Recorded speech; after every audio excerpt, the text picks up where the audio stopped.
Welcome to the Barrow Bookstore audio series. Fire. The fire in Ralph Waldo Emerson's house, as recounted in a letter by his daughter, Ellen Tucker Emerson. Concord, July 30th, 1872. Now let me attempt to chronicle the deeds of the town.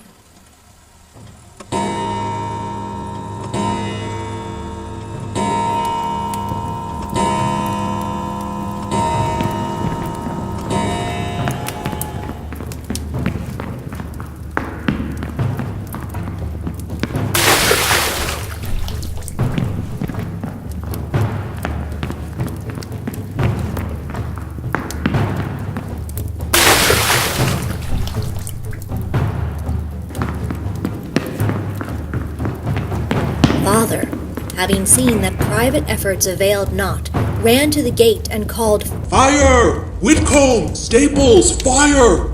and instantly saw a movement in both houses indicating that he was understood. I'm supposing that Annie has told you how it was.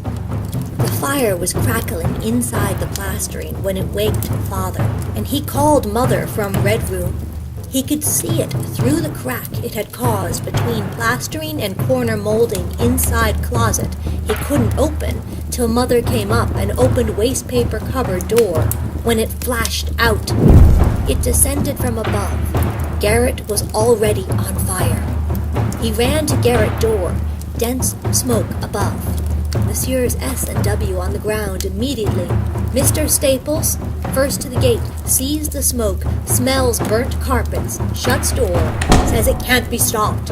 Plenty of time for downstairs. Chambers must be cleared, quick. Mr. Whitcomb at gate sends first teams that pass for help and to give the alarm. Stops the rest. John arrives. He came to Mr. Haywood's and they say, "Mr. Emerson's house is on fire." "No," says John, "it's only a fog. It has rained hard all night and still drizzles. They've called fire."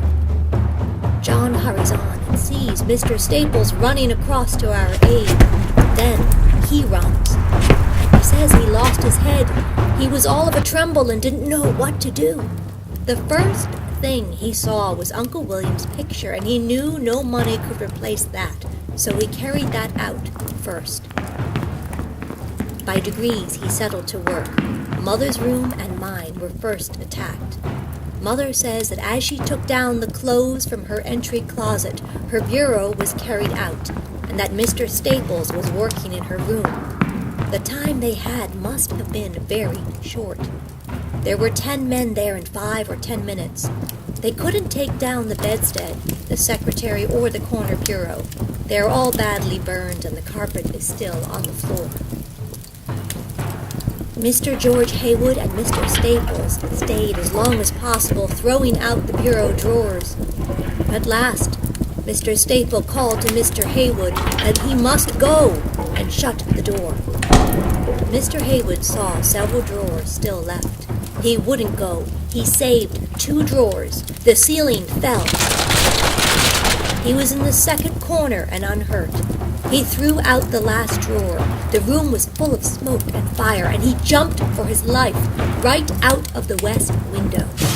His trousers caught on the parlor blind, tore from bottom to top, and eased his fall. He was unhurt. One of the first wagons that passed was Mr. Gray's, and Arthur Gray was with him. Arthur ran straight to my room. Even then the smoke was so bad he had to hold his breath. Saw my pictures, thought how I must value them, and took them down all but Fisher Boy, and some you never saw. John, meanwhile, carried down my whatnot. Aunt Susan's work table, Charlie's chair, and all my chairs in plain sight, and my bureau and small table were saved, fresh and clean. Next, Arthur saved Edith's room pictures, and Ned Bartlett arriving made straight for my room. The sight of the things Ned saved shows me what he must have undergone to do it. They are black and blistered. It was a real risk to his life. He threw my precious writing table out the window. He took down Mary Fay's picture and saved my dear little chair Mrs. Sanborn gave me, and my camp stool. Then one more look as he fled before the frightful smoke showed him the fisher boy, and he just got it down. It burned his hand, and he rushed from the room. My bedstead and carpet were left to the flames.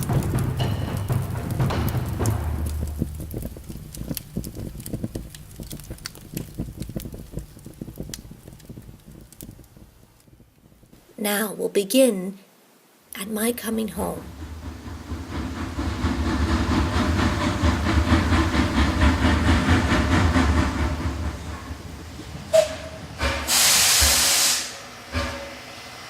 I walked down the 7:15 train. Mr. Cheney ran out to me and told me my parents were at the manse, and both were well and unhurt. I met Annie coming, and we drove up the manse avenue, and Father stood at the door. He looked a little moved and called to me, "Houseless child," and wanted to know why I was so slow. We went into the parlor a minute, and Cousin Elizabeth gave me that warm welcome that we have so long been accustomed to at the dear manse. Then came breakfast, and directly after it, Father and I set out to walk down to the house. I asked how it all happened, and he told me the story.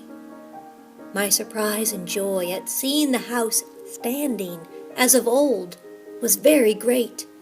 I entered the door and saw the stairs unburnt, though the banisters were removed, and looked into the study where all was unhurt, though the windows were out. Next, the red room. The floor was a pond, the ceiling still dripped, but room and closet were sound as ever, except where the hinges of the entry door had been chopped out with an axe. The parlor and dining room ceilings were down, not on the floor, but hanging and waving, and all the closets of housekeeping stood unchanged, except that they were blackened with smoke. Through kitchen and back chambers I roamed, and John took me up the east stairs to see how, though they were whole and the entry, the garret stairway was charred. Then to Mrs. Gregory's to see what was there. Mrs. Gregory said, "This isn't the way I should have chosen of returning the 1,001 favors we have received from your folks, but I'm glad to have the chance of doing anything for you." There were stacks of pictures and mountains of clothes. There, to my surprise, I saw most of the clothes from your chest up garret. I thought the garret went bodily.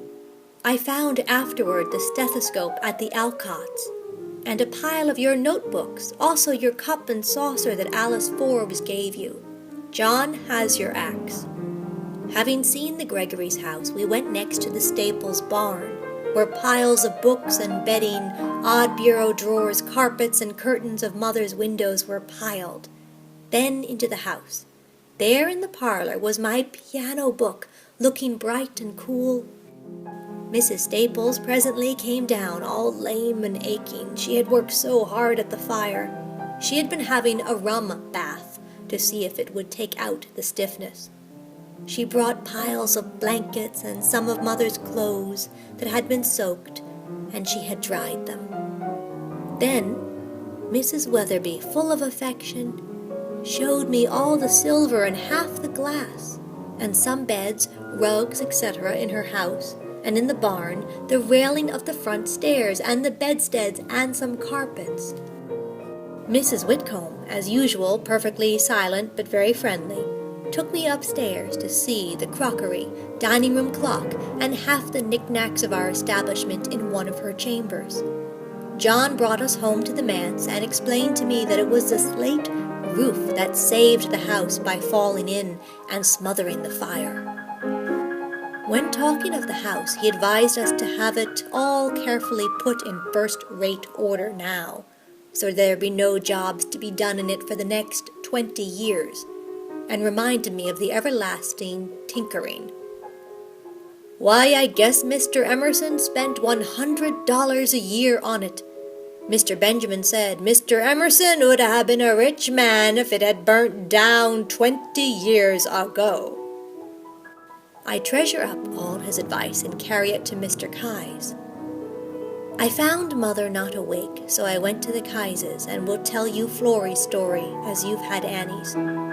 She spoke of their principle of running to every fire, and said the alarm struck just as her mother woke them, and away they dashed, half-dressed and their mother jeering. By the Prescotts they met Mr. George. "Where's the fire?" said Annie. "It's Mr. Emerson's house." I wish you could have seen Annie. Her hands went right up, and an expression of horror descended over her countenance, and she said, "Ooh!" Here F gave a capital scream, and just ran. You never saw anyone go so fast. I couldn't catch her. By the time I got to the Jacobs, she was at grandmother's, and I was just in time to see Father pick her up in the wagon. When I got there, everybody was there. There was Mrs. Haywood and Mrs. Buttrick working away, and oh, you ought to have seen how hard Mrs. Silas Hosmer worked. She was attending to all the things they had thrown out of those west windows. And Mrs. Messer was there, and she said, "It's a pity this flour and sugar should stand out here in the rain. Don't you believe someone would have put it under cover?" So I asked Edward Reynolds, and he said yes, he'd get some men to carry it, and he did. Then Louisa Alcott and May attended to letters, and there were any quantity of them laying around, and they collected them. They thought you wouldn't want them read. But the most wonderful thing of all was to see Ephraim Bull on the roof, manning the hose. You would think it was hard enough for a man with 2 arms. And Mr. Silas Hosmer and Allie were there working like everything. Suddenly someone said, "Oh, their china! Their china! No one has thought of their china!" It was Mrs. Beale. "Where is it?" said Ned Bartlett. "In the red room closet." And Ned rushed in and brought it out, and just as he was coming with the basket of it, either the roof fell in or the smoke came, and Ned came with one bound right out of the window, basket and all. Mrs. Kye says Florrie told her that everybody appealed to Annie to know where everything should go and what should be done.